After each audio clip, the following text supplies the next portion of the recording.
This is the day the Lord has made to rejoice and be glad in it. Good afternoon, everyone, from wherever you're watching us from. If it is morning right where you are, I will say good morning to you. And if it is evening where you are, I will say good evening to you. And if where you are, it's actually currently in the night, I will say good night to you. But then I'm welcoming you to the program today. So my name is Korede Olawoyin. This is the Seasoned Apologist Live. And in this program, we talk about apologetics. We talk about Muslim evangelism. We talk about Islam. We also talk about a little bit of polemics as well. So if you are joining us for the very first time, I want to say welcome to you.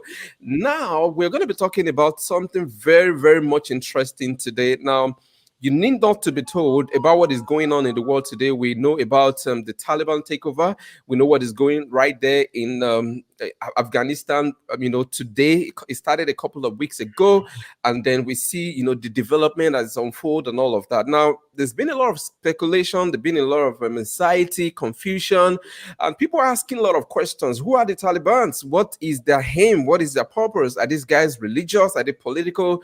What is their purpose? What are they trying to achieve? And how do they intend to achieve that? So we'll look at a couple of those things on Monday night when we brought in Dr. Tony Costa into the program. But a sequel to that is this particular program where we're going to be having in the studio Dr. J. Smith. Now, before I bring in Dr. J. Smith to the studio, if you've been watching this program, maybe following us, you know who Dr. J. Smith is. But I'm not going to be reading his bio today. I just want to let you know that Dr. J. Smith is actually an apologist. He's also a polemicist. All right.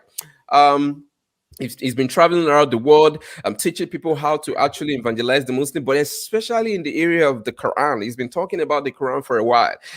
He talks about the Quran, the book, and he also talks about, the man, Muhammad. And it's very exciting to have Dr. J coming on the show. He has, a lot of experiences, years of experiences in some of the things that he's been talking about. And currently, Dr. J is actually running a couple of courses. And by the end of this program, we're going to be talking about those courses as well. But then join me, brethren, as I bring Dr. J to the studio. Dr. J, how are you doing today? Real good, thank you. Nice to be back on the show again.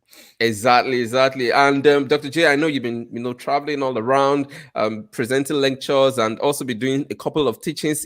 We're glad to have you back again. I mean, you're so busy. You're involved in a lot of things apart from the teachings that you do from your base. You also move around to teach people, and apart from that, also you're also running courses. I mean, you have courses that people are actually engaged in. So we're so glad to have you on the program today. Now, Dr. J, before we begin to talk about who the Taliban are and a couple of things surrounding them, I would like to ask you, why do you think it is important for us Christians to talk about what is going on in Afghanistan today? Oh, I think it's important for just anybody, but I think for Christians, because we are very much aware of where Islam is going. These radical groups that are confronting the world, they're also confronting the church. And there is a fledgling church there in Afghanistan, and it's right in the crosshairs of this particular group. So it's important for us to talk about. But obviously, I think today we're introducing this subject because of what's going to happen on Tuesday, coming up in 2 days.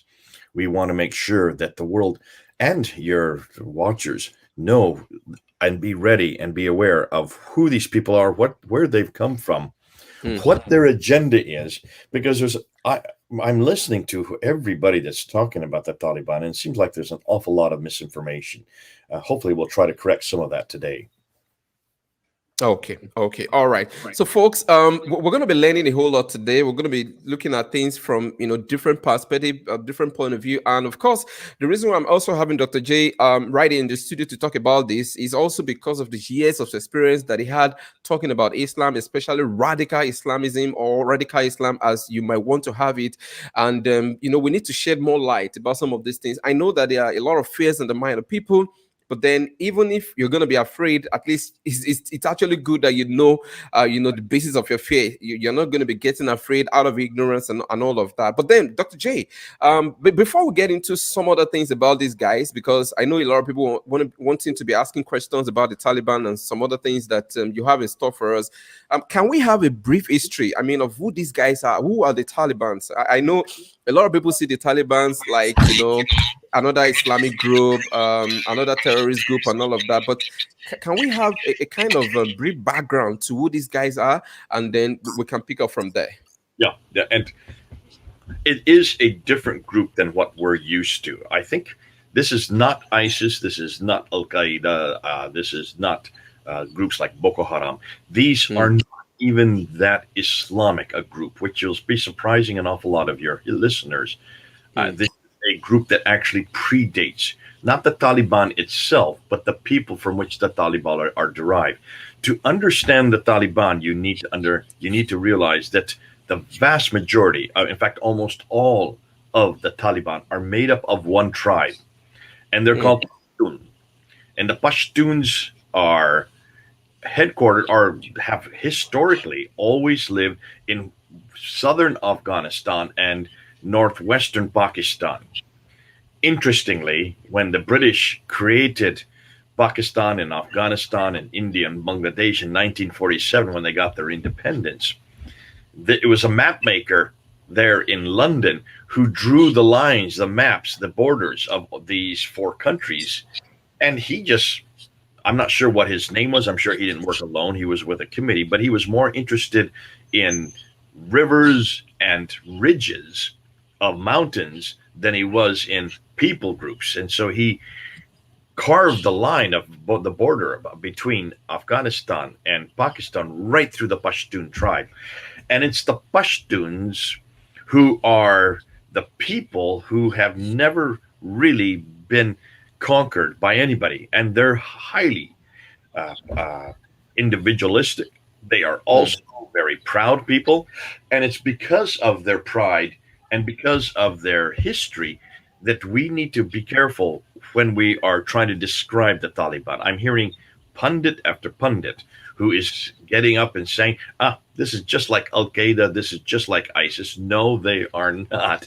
They are much older than ISIS or Al Qaeda or any of the more radical groups that are around the world today. And that's not to say that they're not Muslims. Yeah, they are Muslim, but they come from a tradition that predates Islam, that can be traced all the way back to, some say, as early as the 2nd century BC. So they're over 1,000 years old, this group. The Taliban themselves are much more recent. The Taliban are much more recent. But to understand the Taliban, you need to understand Pashtunwali. Pashtunwali is the ethos by which the Taliban work. And the Pashtunwali have been around. Their ethos, they have 13 principles, but the three major principles by which they work are actually two of them are very admirable. One is called, I'm going to get the right name, Melmesja. Melmesja is this idea of being good hosts. They are good hosts to anybody that comes into their area or their village or their town or their house.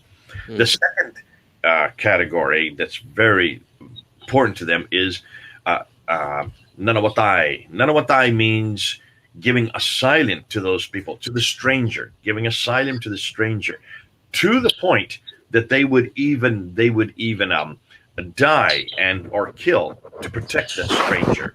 And there is there's that famous incident. Oh, when was it? The U.S. Navy SEAL a number of years ago, who the Taliban had ambushed a Navy SEAL group, and this one soldier, Marcus Luttrell was his name, who had escaped. He was wounded, and one of the Taliban organizations, one of the families, found him wounded, and they actually brought him home to their houses. And when the other Taliban came to arrest him, they fought for him and actually, I understand, wounded others who tried to arrest him. They wouldn't let anybody arrest him because he was under this Nanawatai agreement that you protect those who especially the stranger, and give them asylum. And then the third category, and this is the one that I think most people are concerned about, is what they call badal. Badal is vengeance. They revenge anything that has happened against them as a tribe.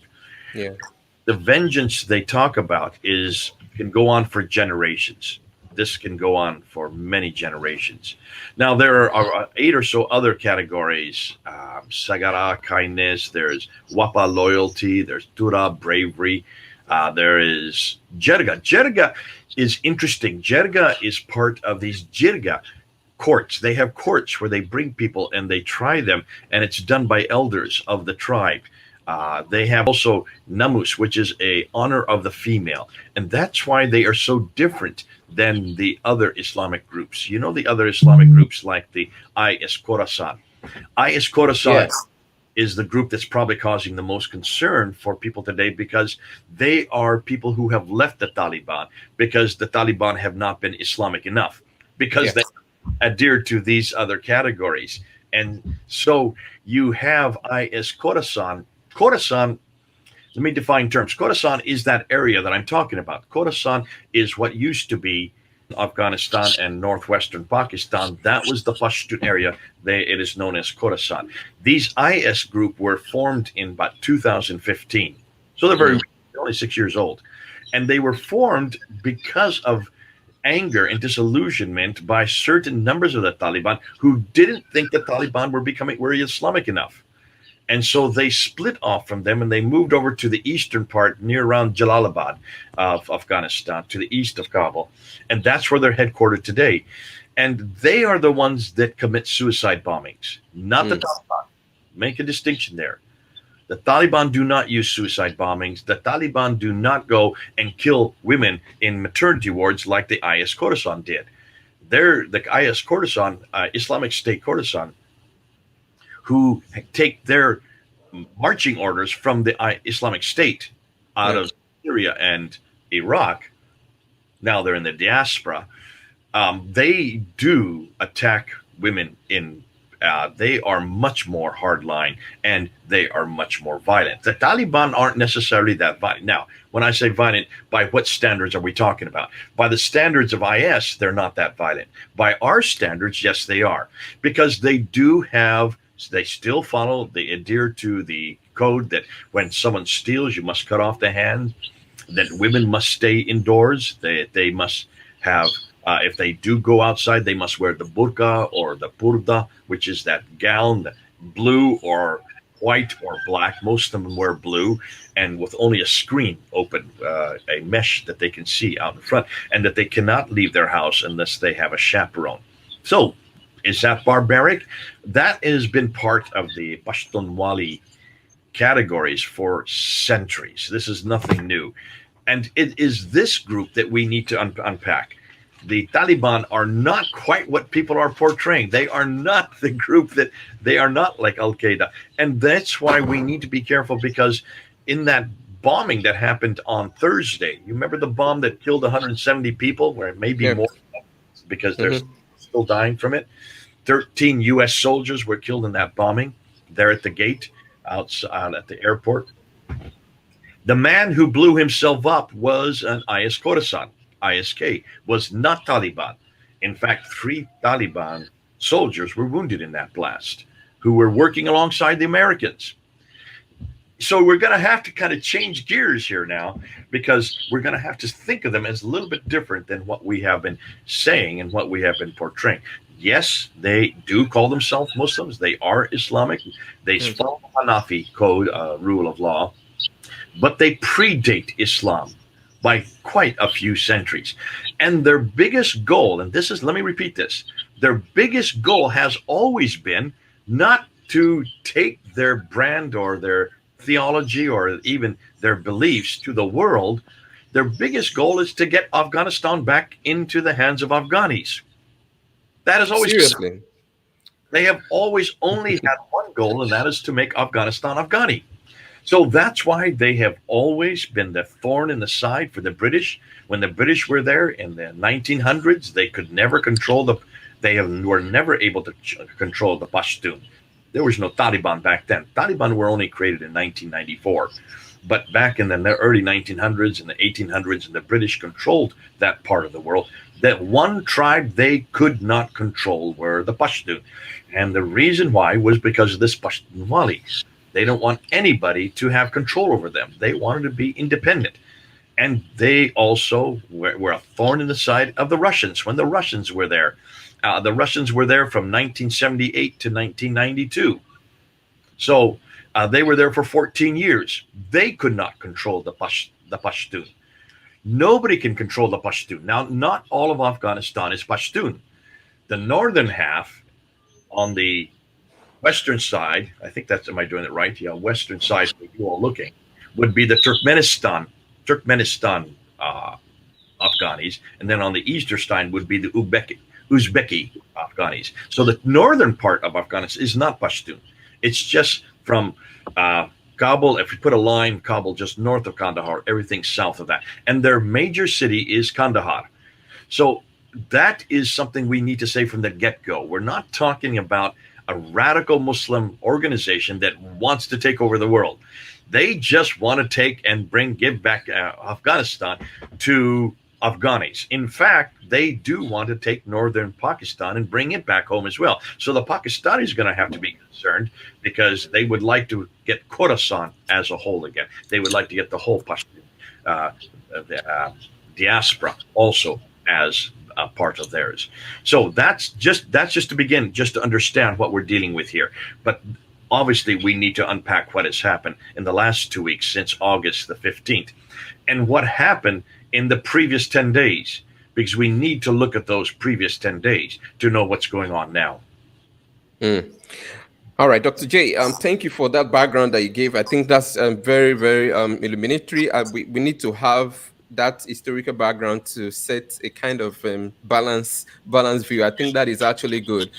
But then I watched the video. I think this was after the Taliban takeover. We have the CNN reporters down there granting interviews and all of that. And when one of the Taliban soldiers was interviewed, it was being interviewed, and they were asking them a couple of questions. One of the things that is said is that yes, we've gotten this place right now, but please do care to know, if you care to know, this is not where we're going to be ending the whole thing. Our ambition, our desire, and our strive is to make sure that Islam get across all over the world. So what the man is saying, the Taliban soldier right in that video is saying at that point in time is that, yeah, we've gotten this place where we are controlled now, we're taking charge now. But see, make no mistake, it's not just all about Afghanistan alone. We're thinking about taking over the whole world. Now, how do we actually just about this? That's typical CNN. Who is it they interviewed? Was he a spokesman for the Taliban? No, one of the soldiers. He was just a soldier on the ground. Now you stop and put yourself in that soldier's place. He has now seen the entire country come under fall in 10 days, way beyond any of their dreams. Suddenly, CNN comes and interviews him and says, we're going to take over the whole world. Stop and ask yourself, is that not typical of CNN? They always want something that's going to scare the whole world.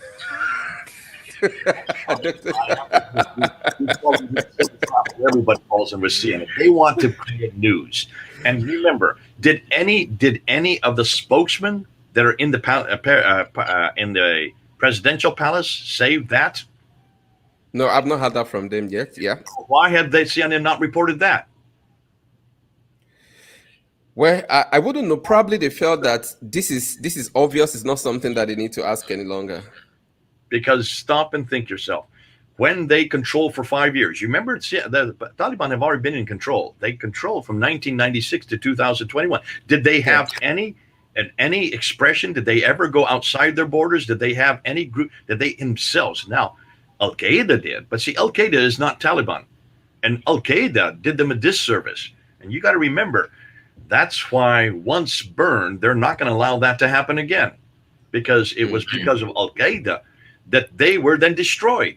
The Taliban rue the fact that they ever let Al Qaeda have that much control. And I don't even think they knew what Al Qaeda's attention was, because what did Al Qaeda do? What happened? Where did they go when, as soon as the United States came and attacked the Taliban? They went down to Pakistan. That's where they were, and that's where the Americans found them, and that's where Osama bin Laden was killed, and that's where Ayman Zawahiri finally died. But not in Afghanistan. So I think we need to be careful about just the sensationalist reports that you're hearing right now. One soldier on the ground, and CNN now makes him a spokesman for the entire Taliban. Look at the history of the Taliban, and look at their categories, and look at what they desire and what they want for the world. And then ask yourself, Why in the world would they want to take over the whole world when all that they have always been asking is, we want Afghanistan back? All right. So that's why we need to be careful here.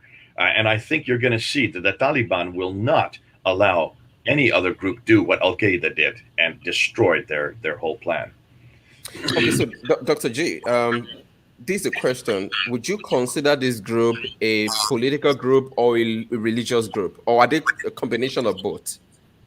I don't think you could separate the two. They are not like we are. We must not be impose Western standards on them. In any group that is Islamic in nature, it is political and theological. The two go hand in hand. We separate the two, and that's why the confusion is, I think, many times. But to understand the Taliban, you need to look at history and just look and see what they have done and who they are and where they've come. You also need to understand who exactly and how stupid the Americans have been in this whole venture. And now I'm an American, so therefore I have all the right to call myself my country stupid. But I do that. I don't do it just for the sake of creating a reaction. We, I think, in the West have always misunderstood. Whenever we go into a foreign country, we do not understand that country. And I think in this case, we have misunderstood what's going on in Afghanistan. Listen, I grew up in that area. This is my area of experience. This is where I spent all my time. I spent all my time amongst people from we call this the Indian subcontinent. I was born there. I grew up there. I spent my first 17 years there. I know the area very, very well. I understand it probably a lot better than any other area of the world. And that's why I think Americans need to be careful about some of the claims they make. One of the things I'm hearing is, and this is the surprise that surprised everybody, how could a country like America spend 20 years? Remember, we were there 20 years. That's not a small time. Yeah. $2 trillion, that's not a small amount. That's true. And lost 2,800 soldiers, or 2,400 soldiers, excuse me. That's not a small amount either. So we invested an enormous amount into this country. And what happened in 10 days between August 5th and August 15th? In 10 days, it all unraveled. It all fell to pieces. After 20 years of being there, we lost this country in 10 days. Why? Now, I want to ask you, Korede, why? Why do you think we lost it so quickly? Okay, so from my point of view, I felt that, number one, the people that they went on to meet, I'm talking about the Taliban now, and the people of Afghan, also the Afghan themselves, but most especially the Taliban, I believe that they are resilient. I believe that they are not people that give up so easily. I believe that you're just waiting for a time when all of this will be said and done, when the Americans will be tired of all of the things they are doing, and then they just take over. So I'm seeing a people who would not give up very, very easily. People that would not want to give up, even if you try to push them to the wall, they are still not wanting to give up. So that's the way I see them, and that's the reason why I think the Americans lost. Okay, hold on a minute. Was there any battle? Was there a battle for Kabul? Was there a battle for Herat? Was there a battle for Mazar al-Sharif? Was there a battle for Kandahar or Jalalabad or Lashkargah? Do you know of any battles that happened in any of those six cities, sorry? It's the 6 cities that we need to look at. Okay. Did you hear of any battles? Did you hear of any soldiers being killed? Did you hear of any? Did you know of any battles going on in Kabul? No. Exactly. Why hasn't anybody asked that question? The Taliban walked in without hardly. There was a few battles in Lashkargah and 1 or 2 in Herat, 1 or 2, and there still is one valley that still has not been conquered, and that battle is still engaging. That's up in the Uzbeki area. But other than that, why has no one asked, what in the world could they just walk in and take over 6 cities and over 165 aircraft?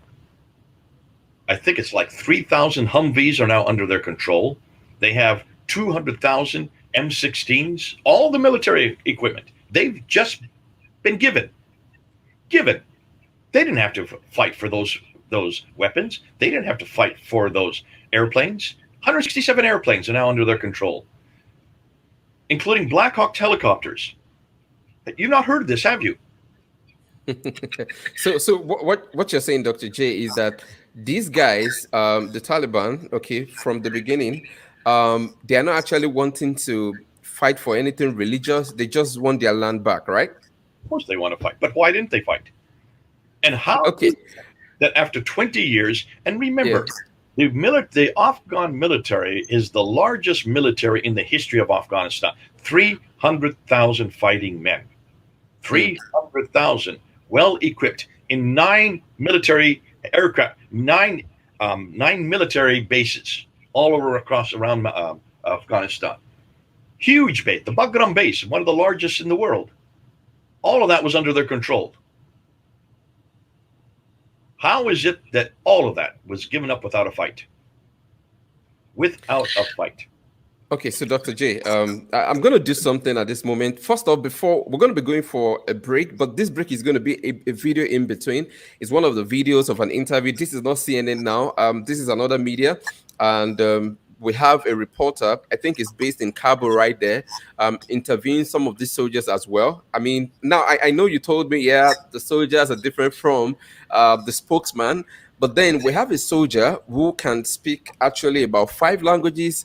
And you can see the soldiers now. I mean, this group of soldiers, this a different breed of Taliban fighters now, wearing the U.S. camouflage and all that. But then, before that, I want to inform folks, please, if you have questions for Dr. J on this particular topic, please, you can put the questions right there in the comment section, and then Dr. J will be able to address them. So as I'm saying, Dr. J, I'm going to play this video. It's about, I think, 3 to 4 minutes. We're going to be taking a look at this video. Then I want a reaction on it, because from that particular video, these are Talibans and these are soldiers also. And what they are saying is very similar to what we've had earlier, not from the presentation you've made, because you're trying to make a clarification now.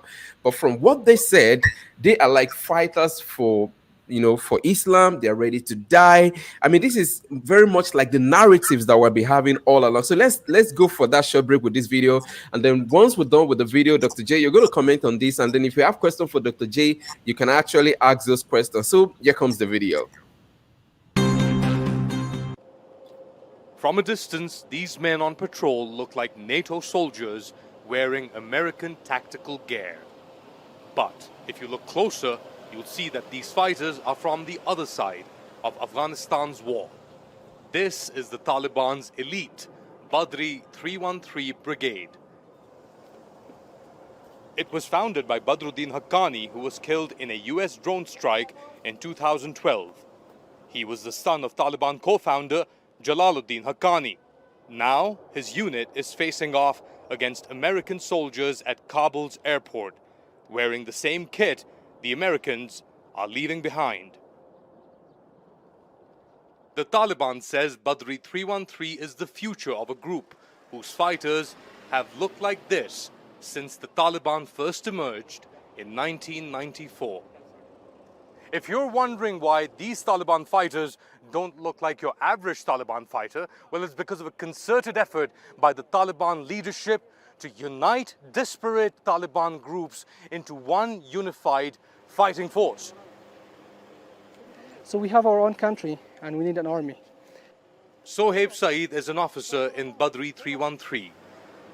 He's fluent in 5 languages and is a new type of Taliban fighter. First thing, you have to be a martyrdom seeker. You know, a mustashid, we say mustashid, and the foreigner says the suicide attackers. You need to be a martyrdom seeker, mustashid, to be a member of Badri 313 unit. It is important.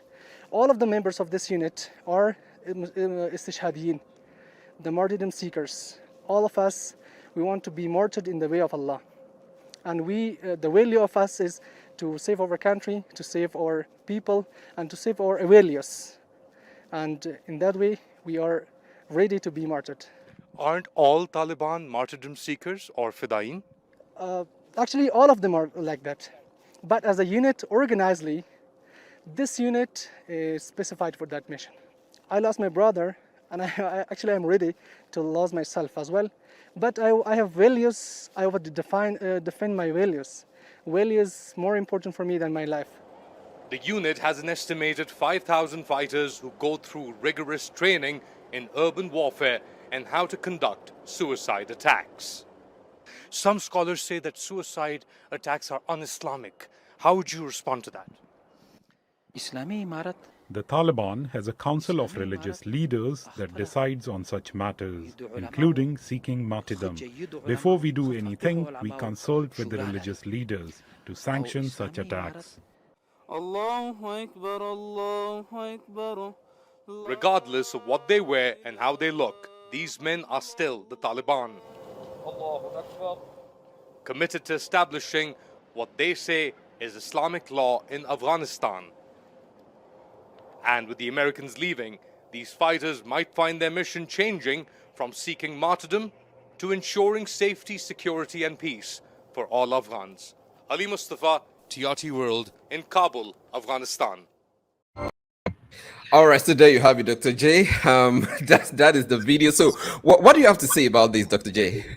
Yeah, this is a group that was what they called them Badri 313. The reason they give that name to them, it comes from the Battle of Badr, which happened in 624 in Saudi Arabia. This is when Muhammad, the first battle that Muhammad ever engaged in, when he went with 300 and defeated 900 at the Battle of Badr.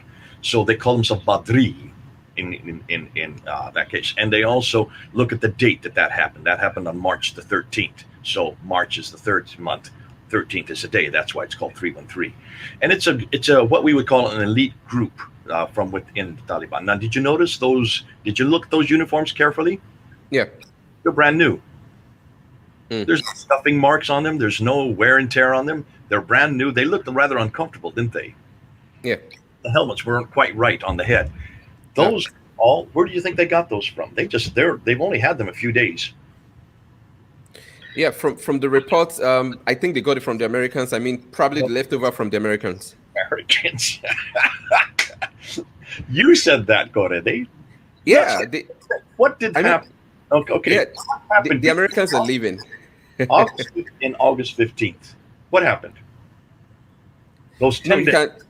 Yeah. You know what happened. Okay, let me just back up. Maybe you don't know what happened, but for all your listeners, you need to understand. In August 5th, so 10 days before they took over Kabul, they first went to take over Turkmenistan and they took over Uzbeki. These not Turkmenistan, sorry, the northern parts of Afghanistan. They did that strategically because that is not their area, but that's not where the Pashtuns live. That's where the Turkmeni lives, and that's where the Uzbeki lives. Okay? Turkmeni are in the east of the northern part of Afghanistan. Mazar-e-Sharif is their big city. And the Taliban did that purposely to show all the other Afghanis that they were going to their weakest area first and letting the weakest cities basically accede to them. That was hugely strategic. Once they did that, and they just walked into the cities, and what did the Afghani soldiers do? They took off their uniforms, they put on Afghani dress, and they handed their weapons to the Taliban. The Americans didn't do a thing. These are all American weapons. Those are all American uniforms. They're all straight out of the package, but they were all from Afghani soldiers. These are the 300,000 soldiers I was talking about. These 300,000 soldiers have been trained for 20 years to be made into the largest fighting force with the best equipment. That's the best equipment in the world you're looking at. Those are Humvees, 3,000 Humvees they were given. 167 aircraft they were given, helicopters, not sophisticated aircraft, mind you. These are very, if you look at the aircraft, these are just small propeller planes. But they were given 3 C-130s. These are sophisticated. They were given Blackhawks. Blackhawks are sophisticated helicopters. And they were then trained for 20 years to basically to maintain and control the Taliban. But look and see who is it that was in charge of these soldiers. The people in charge of the soldiers were all from the cities, the 6 cities.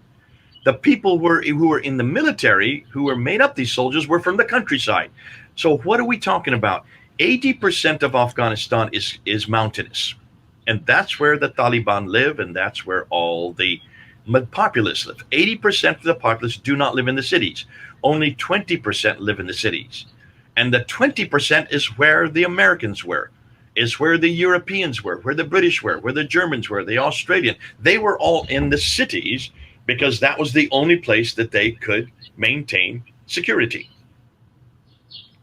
And this is well known, what I'm telling you, Korede. This is nothing new that I'm telling you, all right? Okay.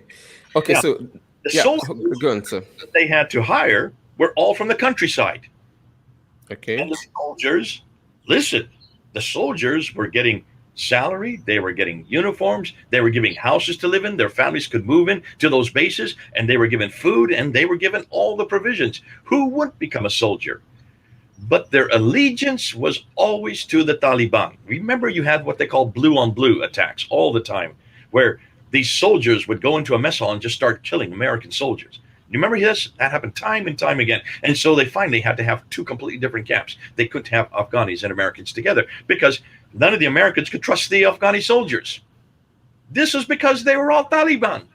They weren't Taliban in that they were mentally Taliban. They were just they knew that all their villages and all their towns were controlled by the Taliban, and all their relatives were under their control, which meant at any time their family could be in danger. So they were happy to get the weapons. They were happy to get the salaries. They were happy to get the training.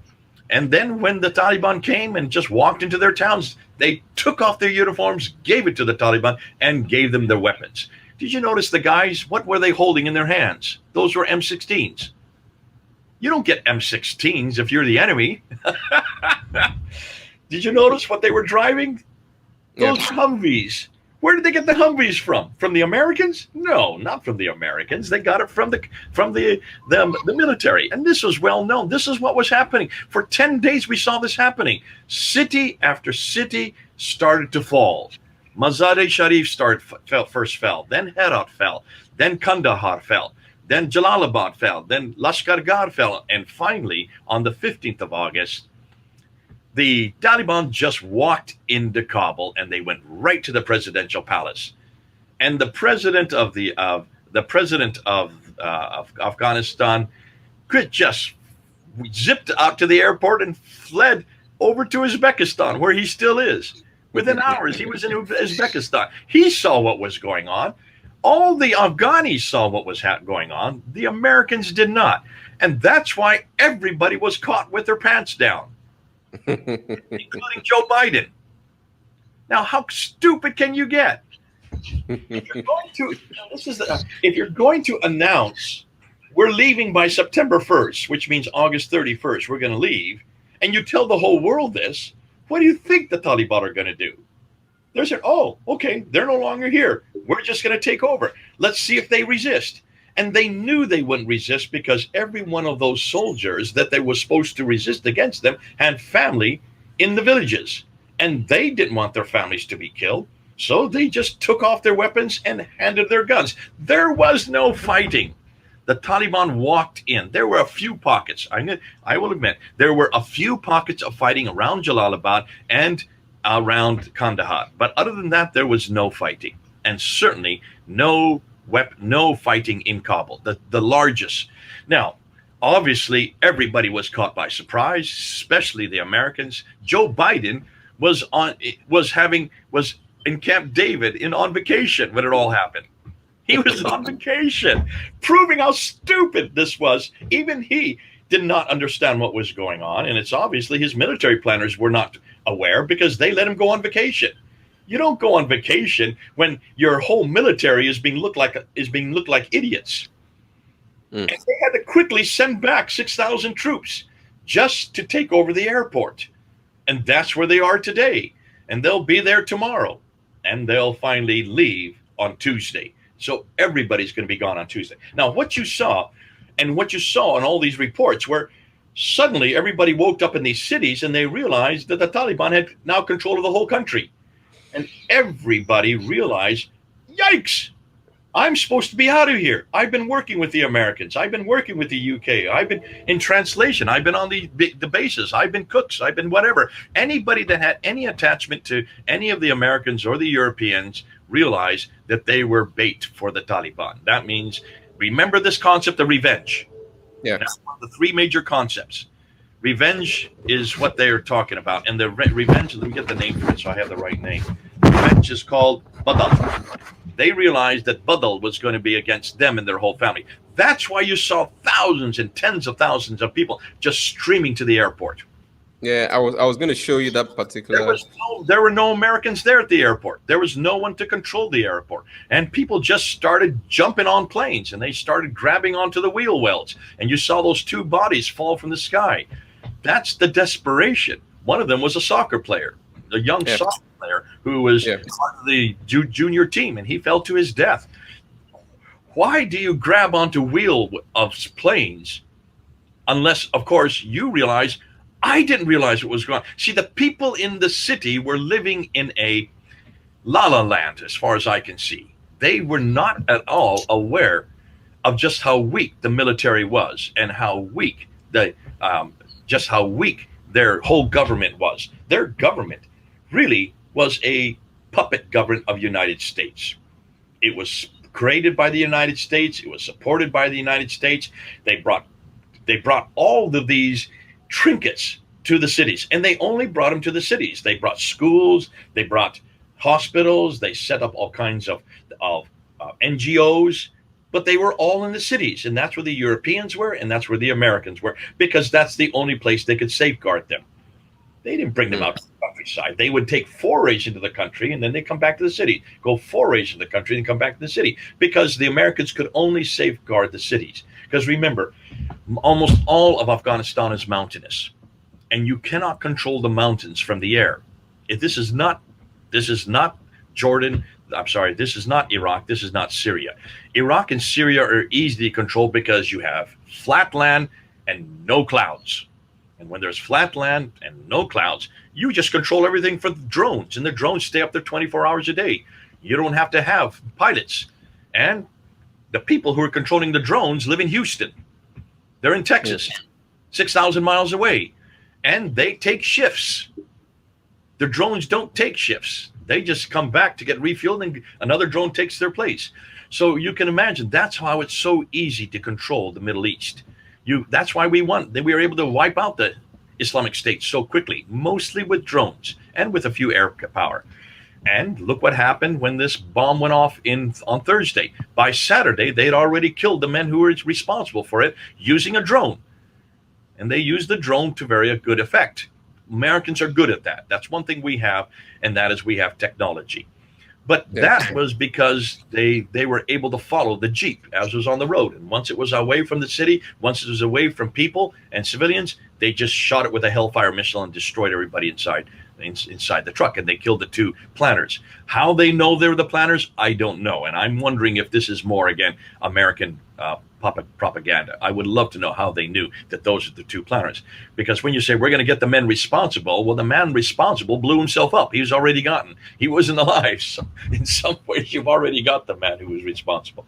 But anyhow, from here on out, I think there's going to be an awful lot. All we're going to be able to do is drone strikes and air strikes. But we may not even need to do that because there's something else looming that no one's talking about.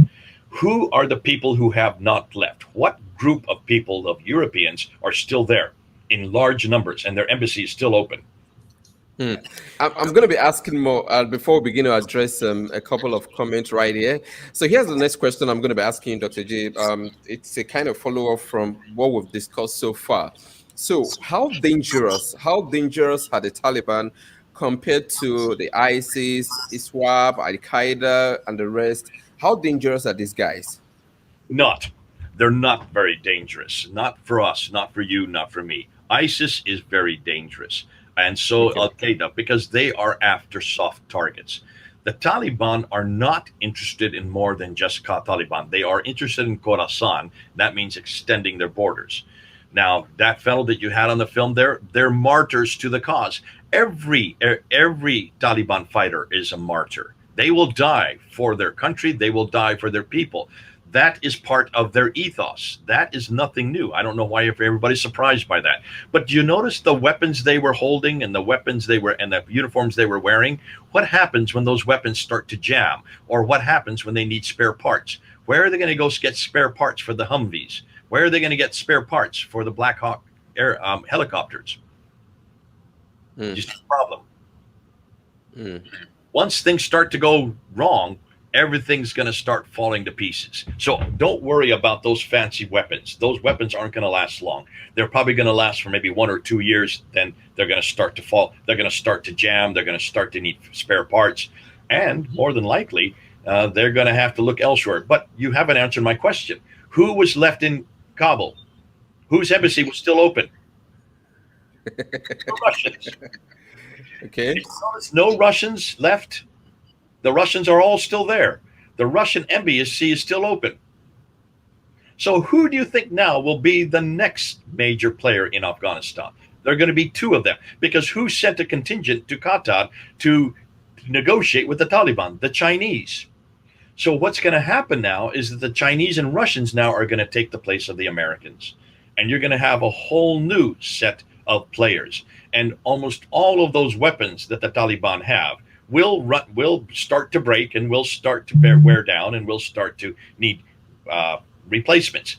They're going to replace them with more AK-47s, and they're going to replace them with the Russian. You'll start to see a quick chain over. It'll be from American to Russia. That makes sense because Russia's right next door, and Russia is interested in the Taliban because of for security reasons. They want to have a safe border. They want to have a safe southern neighbor.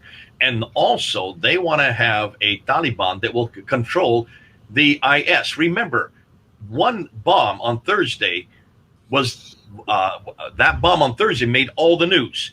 The Taliban stopped 5 bombs from going off in the last week and a half. 5 bombs were shut down because of the Taliban. The Taliban do not want these suicide bombers. They do not want them destroying the evacuation. They want the people to be evacuated. Why were there 3 Taliban soldiers there who were wounded when that bomb went off? Why were they right next to the American soldiers? They were working together. Remember the Taliban, what did the Taliban say? That's why you were listening to CNN and you were getting all excited about CNN because CNN were talking to a soldier on the ground. You weren't listening to the spokesman. The spokesman there in the palace said, you can leave. We will let you leave, but you must leave by August 31st. So almost all of the people that are fleeing to the airport have to go through roadblocks. Those roadblocks are maintained by the Taliban. If the Taliban were against the Americans, they would have stopped everybody and sent them home. But 105,000 have been evacuated in just the last 2 weeks. You don't get 105,000 evacuated without the Taliban's consent. Okay, so Dr. J, what do you have to say about, I know you mentioned this in passing, but what would you have to say about those guys, especially the ones that are running after the aircraft, wanting to join? I mean, these are not Americans, just like you said initially. These are Afghans.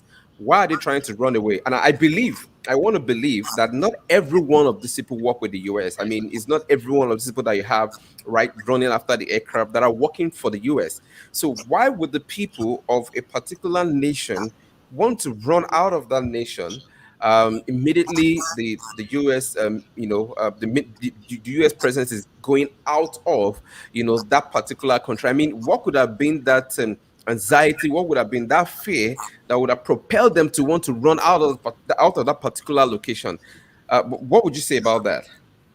Every one of them were people that were caught by surprise, and they realized that the Taliban are now going to introduce Islamic Sharia law. They're going to introduce mainly Pashtunwali law. And the Pashtunwali law, the third most important category under Pashtunwali law is revenge. And they know that anybody who has been found to have worked with the Americans or the British or the Germans or the Norwegians or any of the Europeans and the Australians will be killed. And remember, those people you saw running were mostly men. Yeah, that's true. There were very few women. They were running. I didn't even see any women there. I mean, I see all men. So what does that tell you? Well, what I see from their lives, because they're the ones They are the ones that are going to be hunted down and captured. And this was already going on for 10 days. And certainly the Afghanis saw this happening, because this was happening in Mazar Sharif. This was happening in Herat. They were going the Taliban were going door to door. They were asking for anybody that had women that were under the age of 25, over the age of 15. Yeah, 15, yeah. How many women they had, because they want them for wives. This is typical Taliban. This is normal. This is what they've always done. They always take the women that they need for their soldiers. And they, of course, these people saw the Taliban are coming back again. We're going to be under Taliban rule again. And anybody who has worked with the Americans, who has had any contact with America, will be fair game. And especially the young men, because they would all be fingered. And remember, in almost every one of these cities, neighbors were fingering other people. Said, here's they are, here's the house, and then they were just executing them. There was no trial. And this is the Taliban. This is typical Afghanistan, and this is why you need to be careful that this is something that predates Islam. Now, they call themselves Muslims, and they are Muslims. I don't doubt that they are Muslims, but they're not really following Islamic law.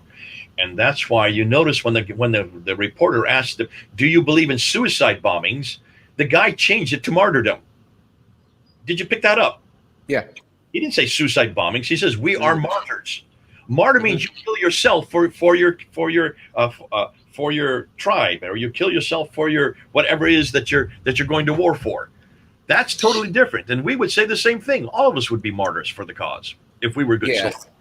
But Dr. J, these guys are very clear. Even though they say they are martyrs, they are mentioning Islam. They are talking about Allah. And it's not just about, from what they are saying, it's not just all about the Afghan people alone, their country and all of that. They are saying, okay, yes, we are mutashid, okay? These are people that have decided that they are going to die for the cause of Allah. So it's going beyond now their country, okay? Yeah, they have an interest in protecting their country and all that. Where did he say once that we're going to go beyond our country? Why did you say it did not specifically say that. But when he says, no, I'm not changing it. What I'm saying is that if he's saying it's a martyr for what? I mean, if you are dying for your country, martyrdom against anybody who's taken over our country, which is exactly what the Taliban have been saying since the Russians were there. Listen, if you just listen, putting words in their mouths all the time. I think, Korede, you're as much of a problem as everybody. Everybody wants to say we're going to be killed by the Taliban. That needs to shut down. They are not interested in conquering the world. IS is, Al Queda is, but not the Taliban. This is not, they did not, you just put words in his mouth there to say, we are going to be mutashids and take over the whole world. Don't say that. That is not true. And you will see that the Taliban have a huge problem on their hands. There is a famine happening right now. Did you know this? For the last 2 years, there has been a famine in Afghanistan. The crops have failed enormously. And the only reason that Afghanistan has been able to survive are because of the NGOs, the Europeans, who have been bringing and feeding 70% of the population. All of those NGOs have now left in 2 weeks. They've gone. That means there's going to be humanitarian crisis on a scale we've not seen. And that's going to happen in the next 2 months. And the Taliban do not and are not prepared for this. They do not know how to feed people. They only know how to feed their own families. They do not know how to create massive and even do monetary and do engineering projects. They don't know how to build dams. They don't know how to irrigate. They don't know any of this because they are fighters. This is something that is going to cause huge disarray in Afghanistan. And I've not seen one report on this yet from CNN or NBC or CBS. No one's talking about the humanitarian crisis. And what scares me more than anything else is come Tuesday, in 2 days, everybody in the West say, good, we're finished. We're out of there. Everybody's out. Whatever happens to Afghanistan, it's their fault. That's what scares me. Okay, Dr. J. Let's. I know we've taken much of your time. In fact, it's just 1 hour right now. We have to have stopped this about 15 minutes ago, so we can entertain, comment on all that. But then we have a comment right here, so we'll be glad if we can actually address this comment. So this is actually coming from. It's a long one actually. It's coming from Ochuko John Dabint or the BMT, and it says the wise man has spoken. Joe Biden's decision on this. Why are Afghanistan Muslims running away from their own countries? The Taliban want full-blown Islam Sharia law. Why all this noisy? Why all this noisy all about? Okay, I mean, I think he's trying to talk about noise right there. Why are they Afghans? Why are the Afghans afraid of Islam, Islamic way of life? It truly they love Islam. Generally, Muslims are not happy in their own Islamic countries, but want to convert the countries they found grace into Islamic countries they run from. They are not happy in Gaza, they are not happy in Egypt, and then it goes on and on and on. So, what do you have to say about this, Dr. J? Now, what's his name? Ochuko, actually, You are correct, John. Ochuka, and he's actually quoting a very famous meme that's going all over the world, and I've got it right. And that is, the Muslims are not ever happy in their own country. They always move to the West. Notice all of these refugees, none of them went to Saudi Arabia, none of them went to Qatar or Bahrain, none of them went to Pakistan. Well, some are going to Pakistan, but none of them went to Islamic countries. They all went to Western countries, primarily United States and also Europe.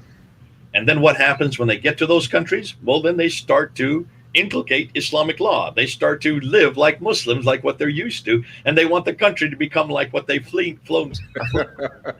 That's a legitimate comment. And that would be a comment that I would be careful. The Afghanis who now have come, what are they going to do? Are they going to adhere to Western laws and norms? Are they going to bring and actually participate in the Western culture? And are they going to accept the Western culture that now houses them? We will see. I would suggest that most of these refugees, these 100, whatever the final total is going to be, 120,000 of them that have fled, I would suggest that most of them have already adhered to Western ideals because they're living in the cities. That's why they're in the cities. They're used to McDonald's. They want to have a lifestyle that's Western. They want cars. They want refrigerators. They want education. They want jobs that'll give salaries. And so they are fleeing to have more of that. And remember, most of the Afghanis that you have met, or the Afghanis that I have met, do want to come to the West because of what the West offers. They want the education. They want the jobs. They want the freedom to choose. There's a few of them, and just a minority of them, who then would like to recreate Afghanistan in the West. And that is a valid criticism that your gentleman writer is writing in. That's a legitimate criticism. And all of us need to say, if you come to the West, then you must adhere to Western concepts and also live by a Judeo-Christian environment. Because what do you think the West is? Why is it we're not like Afghanistan? Why is it we're not like the rest of the Islamic world? It's because we don't follow Islamic concepts. We do not follow Taliban concepts. We don't have this concept of revenge. Oh, you have to be careful. Why do you think we were in Afghanistan? That was revenge. And that's why if they're going to come to the West, they are going to have to adhere to our views, our culture, and also our moral fabric. Okay, so one more question, Dr. D, before we let you go. Here's the question. What do you think the church in Afghanistan should feel like? Do you think they should be afraid? Do you feel they will be threatened? Do you think that it's all well with them? I'm talking about the church as a whole in Afghanistan. Yeah, and this is a huge concern, Korede, and it is a concern for me. I'm sure it's a concern for all Christians. It does not look well for the church in Afghanistan. Now, when we say church, it's not a visible church. It's all underground. It has always been underground. And the only visible part was in Kabul, and I think there was a church that was visible in Herat. And they were mostly made up of Iranians because they're over on the eastern side. And I think, sorry, on the western side, not the eastern side, the western side. And I think this is something that scares me because we are getting reports from pastors who are in Afghanistan who are moving from house to house to house to house because the Taliban are looking for them. The Taliban know their names. The Taliban, and what's really tragic is the neighbors are saying they're here, they're here, they're here. They're telling the Taliban where they are, and that saddens me enormously. So it looks like the Afghani citizens there are fingering the Christians. They want the Christians killed, and the pastors will be killed. But that's, in some ways, that's par for the course for Christians, aren't they? We get killed everywhere, and for 2,000 years, that has been what we have always assumed would happen, and it looks like it's going to happen again. So the church may not survive, but the great thing about it, if you take a look right next door, look at the country next door, look at Iran. Remember what has happened to the church there. It is now the fastest growing church in the world. And that's all because of persecution. Persecution brings out the best in Christians. And persecution tends to force us to stop depending on ourselves, depending on our own security, and falling back into the arms of Jesus Christ. Amen. And so I'm hoping and I'm praying for the church, for the pastors, for the Christians there in Afghanistan. And I'm hoping that what happened in Iran will also happen to them, that actually people will start coming in droves, because Islam is its own worst advertisement. That explains why so many people were rushing to the plains. They realize that they don't want to live under Islamic law. They don't want to live under Pashtunwali law. They don't want to live under the Taliban. They have seen what the Taliban do. And the Taliban shut down society for all women and make it very difficult for any minorities, and especially anybody who has had any contact with Americans or Europeans, or especially Christians, because Christianity they see as a rival religion. All right, thank you very much. I think we're going to be wrapping it up from there. Oh my God, there seems to be. Do you want us to take this question, Dr. J? One more question right here. If you don't want us to do that, no problem.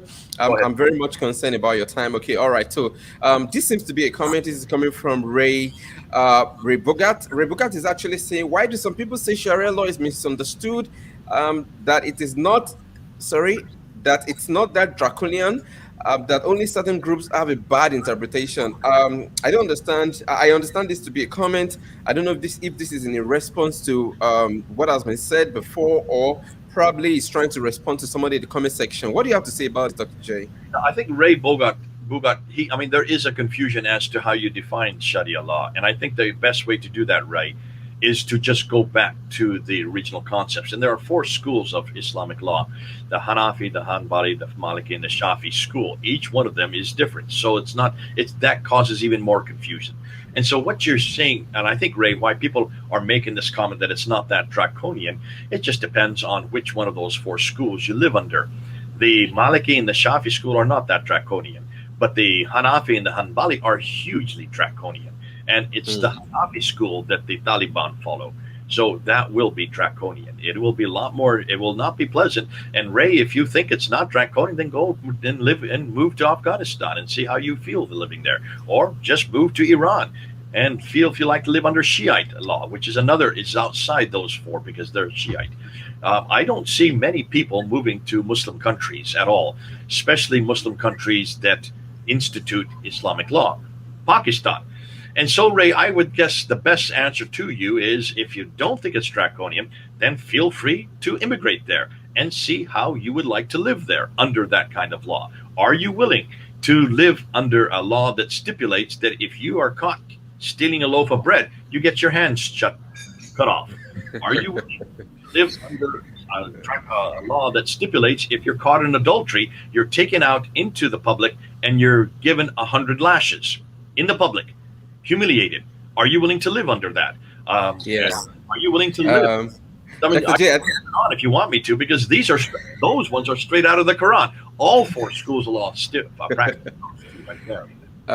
I think Ray actually believes what you believe. I think you're on the same page with Ray, Dr. J. From his comment, yeah, Ray actually believes. Ray, because he asked the question, or she asked the question, and listen, it may not seem draconian until you live under it. Yeah, he actually believes the Sharia law is draconian. That's what he's actually saying. And then we have one more question here. This is coming from Kofi Asari, all the way from Ghana. He's asking the question, Dr. J, in your opinion, which of the Islamic group are practicing true Islam? I would suggest the ISIS was the closest to what I see. If you look at what Muhammad did, if you look and see how the early Islam treated women, treated families, treated anybody that was against them, treated critics of Islam, that ISIS was probably, and the reason why I say this is the ISIS always supported what they did with scripture. They always went back to the Quran and they always went back to Islamic law. So they always supported it. They didn't just do it willy-nilly and then just say, live with it. They said, no, we do this because God has spoken. We follow what God has said. And I don't see, that's why I'm saying we need to be careful of the Taliban, because they are not truly Islamic. They are Islamic. I'm not saying they're not, but they are more Pashtunwali. Most of their laws are Pashtunwali laws, which are a little bit different than Islamic laws. All right, so Dr. J, we really want to thank you for your time. We've taken about 10 minutes out of the normal time. We ought to have ended this program. So really want to thank you and appreciate you for this time, even though you're supposed to be on your bed right now, resting and all that, but you still come on the show. So really want to appreciate you. Thank you very much, and God bless you. Also, everyone, really want to thank you. Everyone who's been on the program right from the beginning of this program. Really want to thank you guys for your patience and also for your interest. Of course, it's a topic that is very, very much talked about right now, especially in the world. Is of concern to a whole lot of people, and then we need to also talk about it, especially shedding more light and concerning the issue and giving the right perspective. So thank you, folks. Thank you for those that are praying for us. Thank you for those that are also supporting us. Really appreciate all of that. So Dr. J, thank you very much, and we hope that we're going to be having when next we call you. We hope we're going to be having you on the program. Thank you very much. God bless you.